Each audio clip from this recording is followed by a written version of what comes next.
రోజులాగానే ఈరోజు కూడా చాలా ఇంట్రెస్టింగ్ కూడా కాదు, నిజంగానే బ్లాస్టింగ్ న్యూస్ అయితే ఉన్నాయి. న్యూస్లోకి వెళ్ళే ముందర నిన్నైతే నేను ఆల్ ఆఫ్ సడన్ చెన్నైకి ట్రావెల్ చేయాల్సి వచ్చింది. సో ఎందుకు ఏంటి అనేది మీకు ముందుగా తెలుస్తుంది ఇకపైన. And of course amazing video అయితే రాబోతుంది. నెవర్ బిఫోర్ ఆల్మోస్ట్ మీరు ఎప్పుడు చూసుండరు ఆ కైండ్ ఆఫ్ వీడియో అది. త్వరలోనే మేము ముందుకైతే తీసుకొస్తాను. దానికంటే before question of the day, mobile phone, proper mobile phone అంటే రేడియో ఫ్రీక్వెన్సీ ద్వారా ఎటువంటి వైర్లెస్ లేకుండా డైరెక్ట్గా మనము టవర్ల ద్వారా కమ్యూనికేట్ చేసినటువంటి ఫోను అమ్ముడైనటువంటి ధర ఎంతో మీకు తెలుసా? అలాగే అది ఏ సంవత్సరమో తెలుసా? Let me know. తెలిస్తే వీడియోని పాస్ చేసి కింద ఉన్నటువంటి కామెంట్ సెక్షన్లో కామెంట్ చేయండి. తెలియకపోయినా ప్రాబ్లం లేదు. సో ఈ న్యూస్ మధ్యలో నేను అనౌన్స్ చేస్తాను. ఈరోజు కూడా చాలా ఇంట్రెస్టింగ్ అండ్ బ్లాస్టింగ్ న్యూస్ అయితే ఉన్నాయి. వీడియోని ఒక్కడ లైక్ కొట్టేసేసి ఇంకా ఛానల్ని సబ్స్క్రైబ్ చేసుకోకపోతే సబ్స్క్రైబ్ చేసుకొని బెల్ ఐకాన్ కూడా యాక్టివేట్ చేసి పెట్టుకోండి. మొదటి న్యూస్ వచ్చేప్పుడు మనకు ఓప్పో నుంచే స్టార్ట్ చేద్దాం. ఒప్పో కూడా మన ముందుకి అతి త్వరలో ఫోల్డింగ్ ఫోన్ అయితే తీసుకొని రాబోతుంది. ఎస్, మీరు వింటుంది నిజమే. ఇది వచ్చేటప్పటికి శాంసంగ్ గెలాక్సీ ఫ్లిప్. సో ఒప్పోలో మీరు చూసారన్నట్లయితే వీళ్ళు ఎన్ సిరీస్లో మన ముందుకు తీసుకొని రాబోతున్నారు. యాక్చువల్గా దీంట్లో మీకు ఫ్రంట్ ఇట్లా వర్టికల్గా ఉంటుంది కదా చిన్న స్క్రీను, దీంట్లో హారిజాంటల్గా ఇది ఒప్పోలో. అలాగే మీకు కెమెరాస్ ఏవైతే ఇక్కడ రెండు ఉన్నాయి చూసారా? సో ఈ కెమెరాస్ని కూడా వీళ్ళు కొంచెం పెద్దగా రీడిజైన్ చేస్తూ ఈ మొబైల్ ఫోన్ని వీళ్ళు త్వరలోనే మన ముందుకు లాంచ్ చేసేటువంటి అవకాశం అయితే ఉందంట. ఫస్ట్ ఇనిషియల్గా వీళ్ళు డిసెంబర్లో, అదే ఈ నెలలోనే చైనాలో లాంచ్ చేసిన తర్వాత మేబీ జనవరిలో మనం ముందుకు తీసుకొచ్చేటువంటి అవకాశం ఉందని నేను అనుకుంటున్నాను. నెక్స్ట్ మనకి షామీ దగ్గర నుంచి, షామీతో పాటు మనకి ఐకు 11 సిరీస్ని అయితే లాంచ్ చేయబోతున్నాయి. 2వ తారీఖు ఒకళ్ళు, అలాగే 3వ తారీఖు ఒకళ్ళు అనుకుంటా. అంటే రేపు ఎల్లుండి షామీ అలాగే ఐకు రెండు కూడా వాళ్ళకి సంబంధించినటువంటి ప్రొడక్ట్స్ని అయితే చైనాలో లాంచ్ చేయాలి. షామీ 13 సిరీస్ అలాగే ఐకులో 11 సిరీస్. బట్ అన్ఫార్చునేట్లీ దీన్ని అయితే క్యాన్సిల్ చేయాల్సి వచ్చిందంట. ఎందుకంటే ఇప్పుడు ఆన్గోయింగ్ పాండమిక్ వల్ల, అది కూడా చైనాలో ఎక్స్క్లూజివ్గా. సో అక్కడ పాండమిక్ జరుగుతుంది, ఇవన్నీ కొన్ని డిలేస్ అవుతున్న దానివల్ల దీన్ని అయితే పోస్ట్పోన్ చేయాల్సి వచ్చింది. అండ్ దీని నెక్స్ట్ డేట్ ఏంటి అనేది కూడా వీళ్ళు ఎక్కడా కూడా అనౌన్స్ చేయలేదు. Maybe if I'm not wrong దీన్ని వీళ్ళు జనవరిలో లాంచ్ చేసేటువంటి అవకాశం ఉందని అనుకుంటున్నాను. సో మన ఇండియన్ లాంచ్ కూడా మేబీ డిలే అయ్యేటువంటి అవకాశం అయితే ఉంది. నెక్స్ట్ వచ్చాము మనకి ఇది ఒక interesting news. This is nothing but, సాధారణంగా మనందరం కూడా బాధపడుతూ ఉంటాం మొబైల్ ఫోన్ కింద పడిపోయిందంటే, పగిలిపోయిందని చెప్పి. సో అలా పగలకుండా మన కార్నింగ్ గొరిల్లా గ్లాస్ 5 అలాగే విక్టర్స్ గ్లాస్ అని చెప్పి మనం చూస్తుంటాం కదా. ఆ విక్టర్స్ గ్లాస్లో కూడా ఇప్పుడు వర్షన్ 2ని అతి త్వరలో వీళ్ళైతే లాంచ్ చేయబోతున్నారంట. ప్రీమియం ఫ్లాగ్షిప్ మొబైల్ ఫోన్స్ అన్నింటిలో కూడా వీటిని మనం చూసేటువంటి అవకాశం అయితే ఉంది.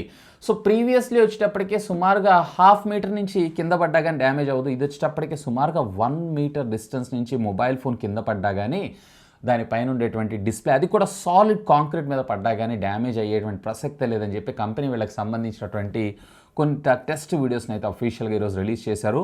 మేబీ మనకి ఫ్యూచర్లో ఉండేటువంటి ఫ్లాగ్షిప్ ఫోన్స్ అన్నిటిలో కూడా మనం ఈ గ్లాసెస్ని చూసేటువంటి అవకాశం అయితే ఉంది. ఎన్నున్నా కానీ మనం వాడకం ఏదైతే ఉందో నెక్స్ట్ లెవెల్ ఉంటుంది. చాలామంది నేను చూశాను, ఈవెన్ డిస్ప్లే పగిలిపోయినా కానీ ఇంకా దాన్నే యూస్ చేస్తుంటారు. అంటే పైన ఉండేటువంటి గ్లాస్ పగులుతుందే కానీ లోపల ఉండేటువంటి టచ్ అలాగే డిస్ప్లే సేఫ్గా ఉండటం వల్ల అలాగే యూస్ చేస్తుంటారు. మీలో ఎవరన్నా అలా యూస్ చేసేవాళ్ళు ఉన్నారా? ఉంటే కామెంట్ చేయండి. నెక్స్ట్ వచ్చే మనకి సివిల్ ఏవియేషన్ దగ్గర నుంచి, సివిల్ ఏవియేషన్ మీ అందరికీ తెలిసిందే కదా. సో ఎయిర్పోర్ట్ అథారిటీస్ అని అంటారు బేసికల్గా చెప్పాలంటే. వీళ్ళే పాన్ ఇండియా వైడ్గా ఉన్నటువంటి ఫ్లైట్స్ అంటే ఎయిర్పోర్ట్స్ టెర్మినల్స్ మొత్తాన్ని కూడా కంట్రోల్ చేస్తూ ఉంటారు. ఈ ఎయిర్పోర్ట్ అథారిటీ స్ట్రిక్ట్గా అఫీషియల్గా డాట్కి ఒక వార్నింగ్, అలాగే మొబైల్ ఫోన్ నెట్వర్క్ ఆపరేటర్స్ అందరికీ కూడా ఒక వార్నింగ్ ఇవ్వటం అయితే జరిగింది. అదేంటి అంటే ఎయిర్పోర్ట్ దగ్గరలో సుమారుగా 2.1 కిలోమీటర్ల రేడియస్ డిస్టెన్స్లో ఎక్కడా కూడా 5G టవర్స్ని అయితే యూజ్ చేయకూడదని చెప్పి, అసలు 5G సిగ్నలే రానివ్వకూడదని. రీసెంట్ టైమ్స్లో మీరు చూసారంటే ఈవెన్ ఢిల్లీలో కూడా ఎయిర్టెల్ అంతా కూడా మనకి ఎయిర్పోర్ట్ ఏరియాస్లోనే ఎక్కువగా వీళ్ళు పెడుతున్నారు. సో దీనివల్ల ఏమవుతుందంటే ఫ్లైట్ యొక్క రేడియో ఫ్రీక్వెన్సీ సిగ్నల్స్ని డిస్టర్బ్ చేస్తున్నాయంట. అంటే వీళ్ళు ఏటీసీ అని అంటారు, ఎయిర్ ట్రాఫిక్ కంట్రోలర్ అని అంటారు. సో వాళ్ళతో కమ్యూనికేట్ చేసేటప్పుడు లేదా రాడార్స్ వీటన్నిటిలో కూడా కొన్ని ప్రాబ్లమ్స్ క్రియేట్ అయ్యి అవి ప్రాపర్గా వర్క్ చేయట్లేదంటే దీనివల్ల ఫ్లైట్స్ క్రాష్ అయ్యేటువంటి అవకాశం ఉంది, లేదా ఏదన్నా భారీ మూల్యం చెల్లించుకోవాల్సిన అవసరం ఉంటుందన్న ఉద్దేశంతో ముందు జాగ్రత్త చర్యగా అఫీషియల్గా ట్రాయ్ అయితే దీన్ని అనౌన్స్ చేయడం జరిగింది. సో ఇమ్మీడియట్ ఎఫెక్ట్ తోటి, అంటే వీళ్ళు చెప్పిన వెంటనే ఇమ్మీడియట్గా అసలు వీటిని ఉన్నా కానీ రిమూవ్ చేయాలి అని చెప్పడం జరిగింది. విచ్ ఈస్ గుడ్ మూవ్, ఎందుకంటే సేఫ్టీ మెయిన్ ప్రయారిటీ కాబట్టి. సో చూద్దాం. యాజ్ ఆఫ్ నౌ అయితే ఎయిర్టెల్ అలాగే జియో, వడాఫోన్ అందరికీ కూడా వార్నింగ్ పంపించారు, సో ఇన్స్టాల్ చేయొద్దు అని చెప్పి.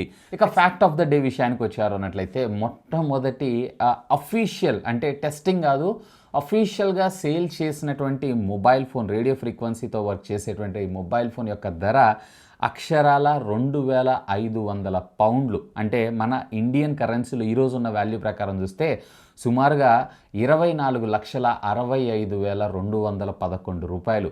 అప్పట్లో పౌండ్ యొక్క విలువ తక్కువ ఉంటుంది కాబట్టి అప్పుడు ఆ బడ్జెట్కి తగ్గట్టుగా అది సెట్ అయ్యేటువంటి అవకాశం ఉంది. దీన్ని మొదటిగా అంటే ఎవరైతే డిజైన్ చేశారో, దీని మీద రీసెర్చ్ చేశారో అతనే అమ్మటం అయితే జరిగింది. అతనే ఫస్ట్ కొని వాడుకోవటం కూడా జరిగింది. ఇతని పేరు వచ్చేటప్పటికే మార్టిన్ కూపర్. నెక్స్ట్ వచ్చేటప్పుడు మనకి యాపిల్ దగ్గర నుంచి యాపిల్ నెక్స్ట్ జనరేషన్కి సంబంధించినటువంటి M2 Pro అలాగే M2 Max చిప్కి సంబంధించినటువంటి గిగ్బెన్స్ కోర్స్ ఈరోజు బయటకు రావడం జరిగింది.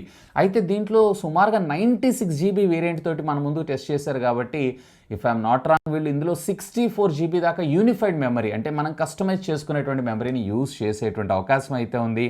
యాక్చువల్గా దీన్ని కూడా వీళ్ళు ఈ సేల్కే తీసుకొని రావాలి ఈ సీజన్కే, బట్ దీన్ని ఇంకా డిలే చేస్తున్నారు. దీనికి గల రీజన్ ఏంటి అంటే ప్రొడక్షన్ డిలే అవుతుంది అండ్ మేబీ ఇది నెక్స్ట్ ఇయర్ ఫాల్లో మనం చూసేటువంటి అవకాశం ఉందని చెప్పి ఒక రూమర్ అయితే వస్తుంది. Anyway hope for the best. నేను మొన్న రీసెంట్గా M1 Pro చిప్ని తీసుకున్నాను, M1 Ultra చిప్ని అయితే కాదు, మ్యాక్స్ చిప్ని అయితే కాదు.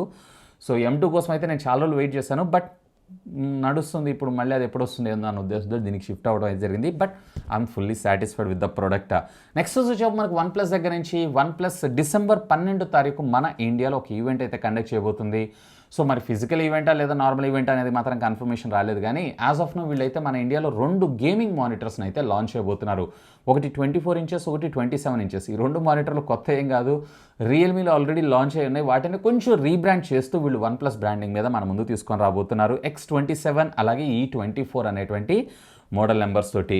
నెక్స్ట్ వచ్చేప్పుడు మనకి మ్యాన్హాటన్ దగ్గర నుంచి యూఎస్ఏలో ఉన్నటువంటి మ్యాన్హాటన్లో ఒక డిస్ట్రిబ్యూటర్, యాపిల్ డిస్ట్రిబ్యూటర్ ఎవరైతే ఉన్నారో 300 మొబైల్ ఫోన్స్ని యాపిల్ స్టోర్ నుంచి కొనుక్కొని వెళ్తుంటే అతని దగ్గర నుంచి 125 ఐఫోన్స్ని ఒక వ్యక్తి 27 ఏళ్ళ కలిగినటువంటి ఒక వ్యక్తి చోరీ చేయడం జరిగిందంట. అక్షరాల ఇతను రాబ్ చేసినటువంటి ఐఫోన్స్ యొక్క విలువ ఎంత తెలుసా? 77,12,983 రూపాయలు మన ఈరోజు ఇండియన్ కరెన్సీని బేస్ చేసుకొని. సో ఇతనైతే చాలా బాధపడుతున్నారంట. దీనికి సంబంధించిన ఇన్వెస్టిగేషన్ కూడా జరుగుతుంది. అన్నీ కూడా iPhone 13 ఫోన్స్నే 125 ఫోన్లను ఇతను దొంగతనం చేయడం జరిగిందంట. నెక్స్ట్ వచ్చేప్పుడు మనకి వన్ ప్లస్ దగ్గర నుంచి వన్ ప్లస్ నెక్స్ట్ వచ్చేటువంటి వీళ్ళ ప్రీమియం ఫ్లాగ్షిప్ మొబైల్ ఫోన్స్ అన్నిటిలో కూడా 4 ఇయర్స్ సాఫ్ట్వేర్ అప్డేట్స్ని మన ముందు తీసుకొని రాబోతున్నారంట. ఇప్పటిదాకా మీరు చూసారంటే 3 ఇయర్స్ మాత్రమే ఇస్తున్నారు. సో దాన్ని ఇంకొక ఇయర్ పెంచి అప్గ్రేడ్స్ ఇస్తున్నారు. బట్ వీళ్ళ అప్డేట్స్ ఫ్రీక్వెన్సీస్ ఏవైతేనో చాలా తక్కువగా ఉంటాయి కంపేర్డ్ టు మిగతా బ్రాండ్స్ కన్నా. ఈవెన్ శాంసంగ్ అయితే నిజంగా చాలా ఆసమ్, వీళ్ళు ప్రతి నెల జీతం పడ్డట్టు అప్డేట్స్ని అయితే ప్రాసెస్ చేస్తూనే ఉంటారు. ఇక నెక్స్ట్ వచ్చేప్పుడు మనకి ఎలాన్ మాస్క్ దగ్గర నుంచి ఎలాన్ మాస్క్ ఈరోజు అయితే యాపిల్ హెడ్ క్వార్టర్స్ కాలిఫోర్నియాలో ఉన్నటువంటి హెడ్ క్వార్టర్స్కి అయితే వెళ్ళటం జరిగింది. సో ఇతను చెప్పడం ఏంటి అంటే ఫైనల్లీ టిమ్ కుక్తో పాటు కలిసి తన ఆఫీస్ అంతా చూడటం నాకు చాలా హ్యాపీగా ఉన్నాయి అండ్ మా దగ్గర ఉన్నటువంటి విభేదాలు ఏవైతున్నాయో వాటన్నిటిని కూడా మేము తొలగించుకున్నాం అని చెప్పి చెప్పడంతో పాటు టిమ్ కుక్ కూడా ఒక ట్వీట్ పెట్టడం జరిగింది. అసలు ట్విట్టర్ యాప్ స్టోర్లో నుంచి రిమూవ్ చేయడం అనేది ఒక అపోహ లాంటిది ఎప్పటికీ జరగదు అని చెప్పి మొన్న తీసేస్తాననగానే షేర్స్ కుప్పగొలిపోయినాయి. అసలే మనోడు $44 మిలియన్ పెట్టి కొన్నాడు కాబట్టి కంగారుతోటి ఈరోజు స్టోర్కి అయితే వెళ్ళినట్టున్నాడు, యాపిల్ పార్క్ అయితే వెళ్ళినట్టున్నాడు. ఎనీవే జరుగుతూనే ఉంటాయి. ఇక నెక్స్ట్ వచ్చాము మనకి రెడ్మీ దగ్గర నుంచి. రెడ్మీ ఈరోజు అఫీషియల్గా మన ఇండియాలో వీళ్ళకి సంబంధించినటువంటి నోట్ సిరీస్ని లాంచ్ చేసి అక్షరాల 8 సంవత్సరాలైనాయి. దీనికి సంబంధించి వీళ్ళు ఒక ట్వీట్ అయితే పెట్టారు. ఇక దీన్ని ఎక్కువ పెట్టారంటే దీంట్లో మనకి రెండో అర్థం కూడా కనిపిస్తుంది. అంటే ఏంటి అంటే వీళ్ళకి సంబంధించినటువంటి నోట్ 12 సిరీస్ కూడా డిసెంబర్ 8వ తారీఖు మన ముందుకు లాంచ్ చేసేటువంటి అవకాశం ఉందని. ఇంకొక కామెడీ ఏంటి అంటే అదే రోజు రియల్మీ వాళ్ళకి సంబంధించినటువంటి రియల్మీ 10 Pro సిరీస్ని అయితే అఫీషియల్గా మన ఇండియాలో లాంచ్ చేయబోతున్నారు. సో యాజ్ ఆఫ్ నౌ అయితే రెడ్మీ టీస్ చేసిందంతే, కానీ రియల్మీ అయితే కన్ఫర్మ్ చేసింది. చూద్దాం మరి ఈ ఫైట్ ఎలా ఉండబోతుంది ఏంటి అనేది. బై ద వే మీరు ఈ 2 మొబైల్ ఫోన్స్లో దేనికి ఎక్సైటెడ్ అయి ఉన్నారు? లెట్ మీ నో, కామెంట్ చేయగలరు. ఈరోజు నాకు కొంచెం ఇంట్రెస్టింగ్గా అనిపించినటువంటి latest happening and trending tech news అయితే న్యూస్ నచ్చితే గట్టిగా లైక్ చేయండి. ఇలాంటి అమేజింగ్ కంటెంట్ కోసం ఛానల్ని సబ్స్క్రైబ్ చేసుకోండి. That's all for today. This is Vasu signing off. Have a great day.